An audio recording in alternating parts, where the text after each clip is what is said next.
Amados irmãos em Cristo Jesus, a paz do Senhor. Aqui quem vos fala é o diácono Adailton Ferreira. Congrego na Igreja Evangélica Pentecostal do Brasil para Cristo na cidade de Formosa, Goiás. Quero agradecer a Deus pela oportunidade que Ele me concede de estar participando mais uma vez desse projeto tão maravilhoso que é a leitura diária da Bíblia em áudio.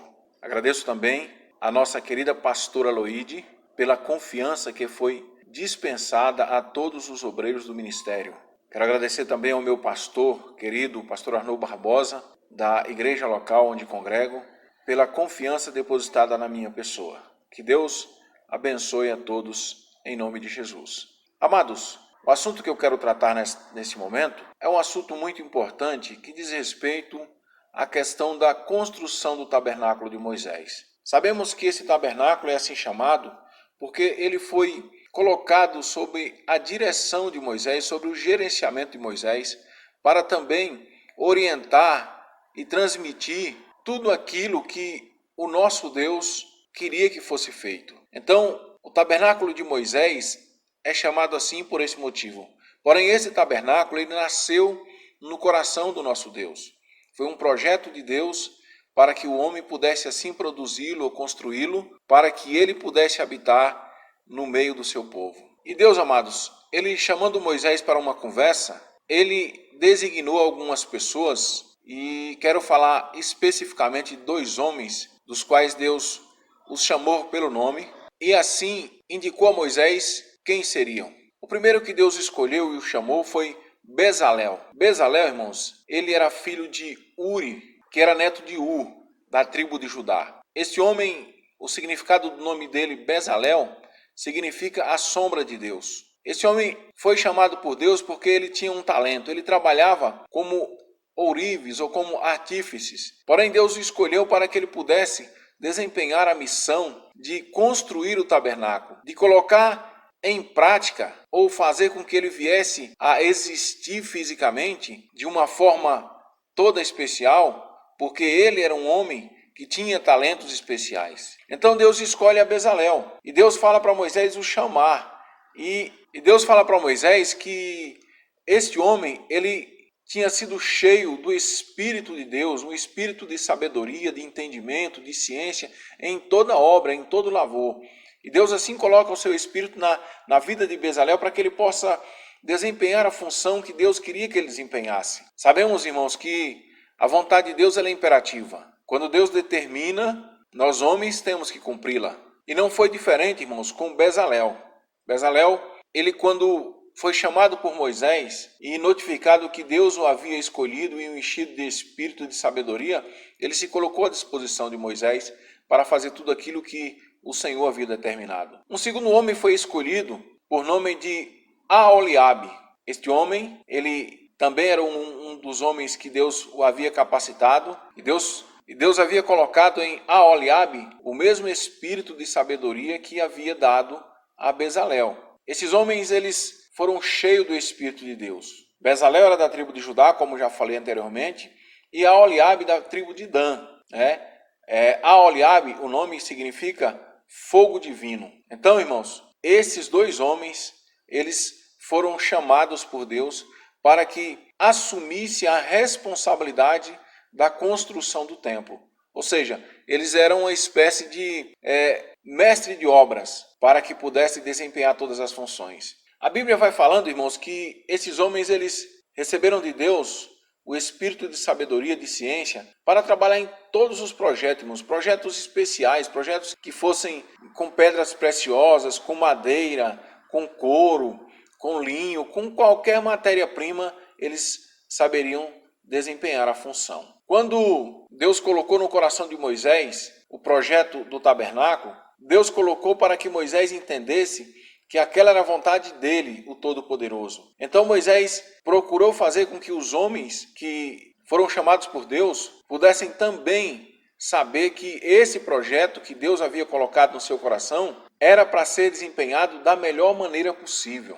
Às vezes, irmãos, nós tomamos algumas responsabilidades na obra do Senhor e muitas das vezes, no começo, no início, a gente procura fazer da melhor maneira possível, procura desempenhar o papel com toda a desenvoltura, com todo cuidado, com todo esmero. E com o passar do tempo, esse nosso cuidado vai ficando um pouco relapso, desleixado, e a gente começa a não se preocupar com os detalhes. A obra de Deus, meus queridos, ela não deve ser feita ou não pode ser feita de qualquer forma. É preciso atentar para os detalhes. E quando Deus chama esses dois homens, Deus então coloca em seu coração também o espírito de compartilhar. Ou seja, eles precisavam ensinar outros homens a ajudarem no que fosse preciso na construção do tabernáculo. E eles assim o fizeram. Eles assim trabalharam dessa forma. Então Deus chama os dois e estes dois, eles são incumbidos, são responsabilizados para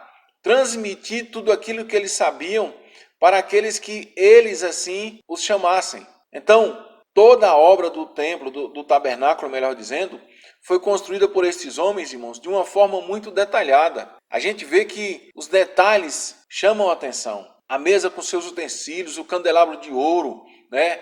Os seus pertences, o altar do incenso, o altar do holocausto, todos os seus utensílios, a pia com a sua base, as vestes do ministério sacerdotal, né? As vestes de Arão, as vestes dos seus filhos para administrar o sacerdócio, o azeite da unção, o incenso aromático para o santuário, tudo conforme o que Deus tinha mandado. Então, quando Deus chama esses homens e coloca no seu coração o desejo de fazerem a obra do Senhor, Deus coloca com a certeza de que eles desempenhariam da melhor maneira possível. Da mesma forma somos nós, irmãos. Nós somos chamados para fazer a obra do Senhor, como obreiros do Senhor, na casa do Senhor, precisamos desempenhar funções específicas e detalhadas. Então, precisamos prestar atenção nos mínimos detalhes para que esta obra que estamos fazendo seja da melhor maneira possível. Não devemos, meus queridos, ser relapsos com a obra de Deus. Esses homens, eles não deixaram a desejar no projeto do tabernáculo. Esses homens, eles não foram, irmãos, assim, desinteressados, não foram assim irresponsáveis com a obra que eles estavam incumbidos de fazerem. Por isso, Deus os escolheu. Por isso, Deus colocou no seu coração o espírito de sabedoria, de ciência, de toda a obra, de todo o conhecimento para trabalhar em todo tipo de matéria-prima. A gente viu que esse tabernáculo ele teve diversos materiais, ou seja, madeira de acácia, teve ali linho fino, couro, peles de ovelha, peles de texugo, ouro, prata, né? Matérias-primas diversas, irmãos. E olhando para os detalhes, a gente vê que veio aí a questão do incenso aromático e do azeite da unção. Detalhes importantes, irmãos. Esse azeite, irmãos, ele era um azeite puro, raríssimo, primeira qualidade. Era um azeite que não tinha que ter nenhuma contaminação, não podia ter nenhum mau cheiro, um odor que pudesse atrapalhar o serviço que era destinado a este azeite. O incenso aromático, irmãos, algo maravilhoso, algo surpreendente, algo que chama a atenção pelos detalhes. Então, a obra do tabernáculo não foi uma obra qualquer. Quando Deus coloca no coração destes homens o espírito de sabedoria e também o espírito de compartilhamento, ou seja, de compartilhar aquilo que eles haviam sido ensinados, aquilo que eles aprenderam com o Espírito de Deus, isso nos mostra, irmãos, que a obra de Deus ela não é feita simplesmente pelo pastor da igreja. A obra de Deus ela precisa de obreiros, de auxiliares, de aqueles que estejam capazes, estejam aptos, estejam imbuídos do Espírito de Deus para ajudarem o seu pastor. Nós precisamos entender isso, que a obra do Senhor, ela precisa ser feita e ela tem que ser feita de uma forma toda especial. Porém, precisa de trabalhadores, precisa de obreiros. E nós somos os obreiros do Senhor. Independente do seu grau eclesiástico, independente da função que você desempenhe na sua igreja, você é um obreiro do Senhor. Você foi chamado para servir, você foi chamado para fazer a obra do Todo-Poderoso.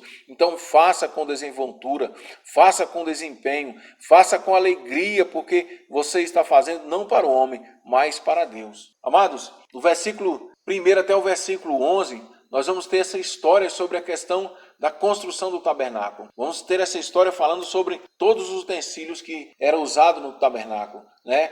E a gente já falou aqui da pia, do altar do holocausto, do altar do incenso. Esses eram utensílios, irmãos, que eram necessários para aquela obra. Por quê?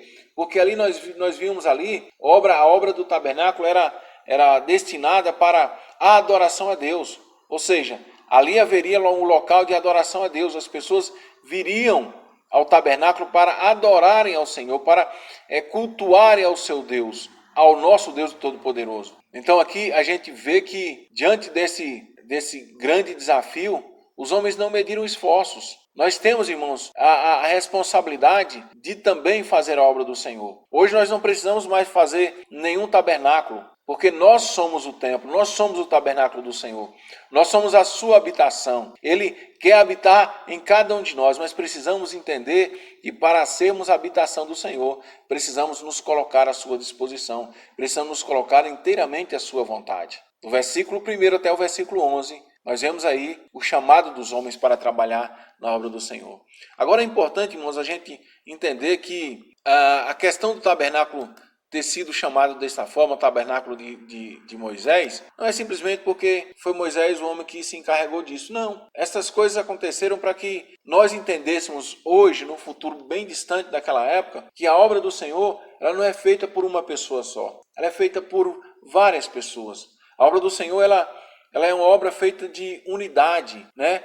De pessoas que se colocam à disposição de Deus para desempenharem o papel que Deus quer que elas desempenhem. Então, nós entendemos aqui que quando o Senhor chamou estes homens, Deus queria que eles entendessem e que mostrasse para nós que a obra do Senhor ela precisa ser feita, mas tem que ser feita dividida, compartilhada, com a ajuda de todos. Amém? E quando a gente vai lá para o capítulo 35, o versículo 21, diz assim: E veio todo homem a quem o seu coração moveu, e todo aquele cujo espírito voluntariamente o excitou. Esses homens, irmãos, foram os homens que fizeram a vontade de Deus, que estavam ali para trabalhar, para colocar a mão na massa. Então, homens que tiveram seu coração movido para a obra do Senhor. Você vai entender que a obra do Senhor precisa de coração voluntário, de pessoas que se coloquem à disposição do Senhor para fazer a sua obra. Não é qualquer um. Nós precisamos entender que se eu e você temos o desejo no coração de fazer a obra do Senhor, Deus vai nos usar. Ele vai nos capacitar da melhor maneira possível. Mas precisamos ter o nosso coração voltado para a obra do Senhor. Precisamos entender, irmãos, que esses homens, eles tiveram o seu coração cheio do Espírito de Deus, um espírito de sabedoria e entendimento, né? A Bíblia diz que esses homens eles puderam construir o tabernáculo de uma forma muito, muito engenhosa, muito grandiosa. Lapidaram pedras, entalharam madeira, trabalharam em toda a obra esmerada. Então, no versículo 34 do capítulo 35, o Senhor diz que, o texto diz que o Senhor colocou no coração deles, né, o espírito de compartilhamento, ou seja, eles se dispuseram a ensinar a outros. Ou seja, a Oliabe e Bezalel, eles se colocaram de uma forma a trabalhar que precisava de mais pessoas para ajudar. Porém, eles não tiveram o orgulho, a empáfia de dizer, não, Deus colocou em mim o espírito de sabedoria, de ciência, de conhecimento, eu vou mantê-lo aqui só para mim, eu não vou compartilhar com ninguém. Não, eles foram lá, compartilharam, ensinaram outras pessoas e essas pessoas vieram e ajudaram. Nós precisamos entender, irmãos, que nós precisamos compartilhar aquilo que Deus nos ensina, aquilo que o Espírito de Deus coloca em nosso coração, precisamos transmitir a outras pessoas para que essas pessoas nos ajudem e sejam também obreiros do Senhor para ganhar vidas, para ganhar almas para o reino de Deus. Entenda isso. Deus não colocou você numa obra para você fazê-la sozinho. Deus quer que você compartilhe, Deus quer que você divida, Deus quer que você agregue pessoas a esta obra. Esses homens, eles trabalharam em obras engenhosas, irmãos, como gravadora em linho, em azul, em púrpura, em carmesim, em tudo que é tipo de tecido, fazendo toda a obra de criação, irmãos. Foram inventores para trabalhar na obra do Senhor. Eu e você precisamos entender que a nossa missão, irmãos, além de ensinar, de apregoar a palavra de Deus, é ganhar almas para o reino do Senhor. A nossa missão é compartilhar esse ensinamento, é transmitir esse ensinamento, é transmitir esse espírito que Deus colocou no seu coração e no meu coração, para que pessoas possam vir até Cristo, para que pessoas possam entregar as suas vidas ao Senhor. Precisamos ter isso em mente, precisamos entender que esta é a vontade do Senhor. E a Bíblia diz, irmãos, que esses homens, a quem Deus encheu de sabedoria e deu inteligência e tudo, eles tinham o seu coração movido para a obra do Senhor. Eles desejavam trabalhar na obra, eles desejavam ser algo mais que apenas um adorador do Senhor. Eles queriam prestar o seu culto de uma forma diferenciada, ou seja, trabalhando, produzindo. Eu e você precisamos fazer a mesma coisa. Precisamos produzir na casa do Senhor. Precisamos encontrar o nosso lugar para servirmos a Deus de uma forma prática e concreta, irmãos. Esses homens aqui, eles foram chamados para fazer o tabernáculo, não simplesmente porque eles estavam lá na sua vida bem boa, sem nada para fazer. Não, eles tinham uma ocupação. Eles tinham algo que Deus podia usar, ou pôde usar naquela época. Eu e você somos da mesma forma. Talvez você ainda não tenha percebido, mas você tem algo que Deus quer usar. Deus quer usar você em determinadas obras. Por isso, coloque-se à disposição do Senhor. Coloque-se à vontade de Deus. Deixe o seu coração ser movido para a obra do Senhor. E você vai ver que há o que fazer na obra do Senhor, há o que fazer na casa do Senhor. Deus quer que você seja uma pessoa ocupada na sua obra. Deus quer que você seja uma pessoa voltada, com o seu coração voltado para a obra dele. Então entregue o seu coração ao Senhor. Deixe Deus trabalhar na sua vida, para que você possa também trabalhar na obra dele. Amados, o Senhor, Ele chamou a cada um de nós. Ele nos buscou no mundo onde nós vivíamos. Talvez eu esteja falando para alguém aqui que não tenha provado do mundo lá fora. Graças a Deus por isso. Mas na maioria das vezes, muitos de nós vivemos o outro lado da moeda. Vivemos o lado do pecado. Sabemos que a imundícia do pecado, ela corrói a nossa força, a nossa sabedoria, o melhor de nós. Mas o Senhor nos buscou do lamaçal de pecado para trabalharmos na sua obra. E Ele quer nos capacitar para que sejamos obreiros em sua casa, fazendo aquilo que Ele quer que façamos. Então, vamos dar lugar para o Senhor. Quero, irmãos, agradecer a Deus por este momento maravilhoso de partilhar com você um pouco mais da palavra de Deus. Quero agradecer a Deus porque Ele tem sido grandioso em nossas vidas. Que Deus em Cristo abençoe a todos vocês em nome de Jesus. Só lembrando, irmãos, que o capítulo 31, do versículo 12 a seguir, nós teremos um novo áudio amanhã com o pastor Arnaud Barbosa, falando sobre esses versículos aí a seguir, que é um outro assunto que ele mesmo vai, assim, explicar para todos vocês. Que Deus abençoe em nome de Jesus e a paz do Senhor.